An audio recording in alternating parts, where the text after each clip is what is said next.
Hello and welcome to another Moog demo library. In today's video, we're going to explore Muse, and in particular, we're going to take a look at the chord mode on Muse.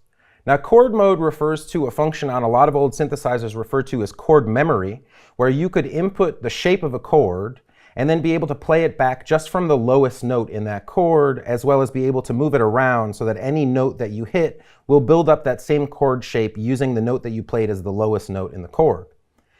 Now, Muse is able to do that very easily. All you have to do is you hit the Learn button in the chord section.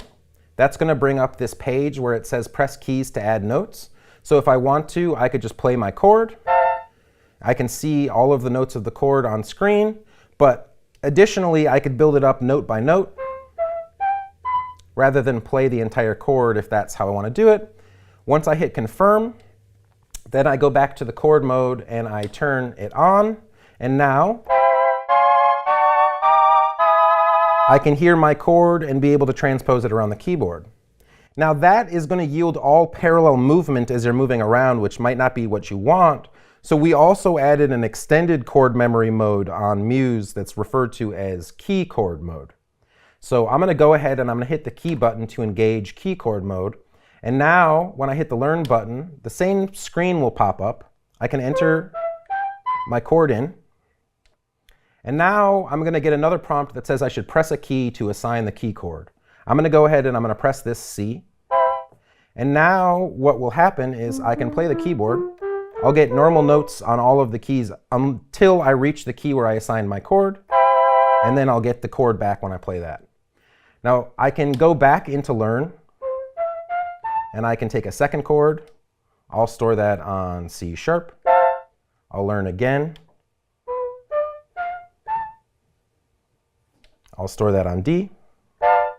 I'll learn again.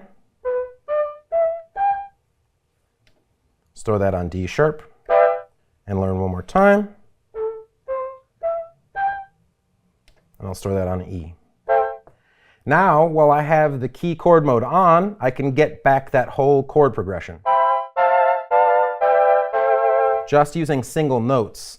I can additionally turn Learn on and just enter a single note in. So let's say I put this D, and I hit confirm, and then I assign it to C. Now what I can do is have that same note play back on different keys. So once we're in key chord mode, what happens is every single of the 61 keys on the key bed can have its own note information stored, and it can be a single note or it can be up to 8 notes.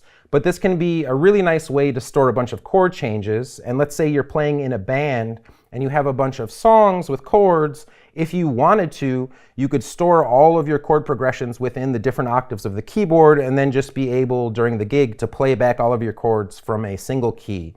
So key chord mode becomes a really, really powerful tool to explore different chords and just set up different ways of playing back chords. And you can even use the arpeggiator with key chord mode on to get different patterns playing back from the arpeggiator using chords. So it's a really, really powerful tool to explore composition when using Muse.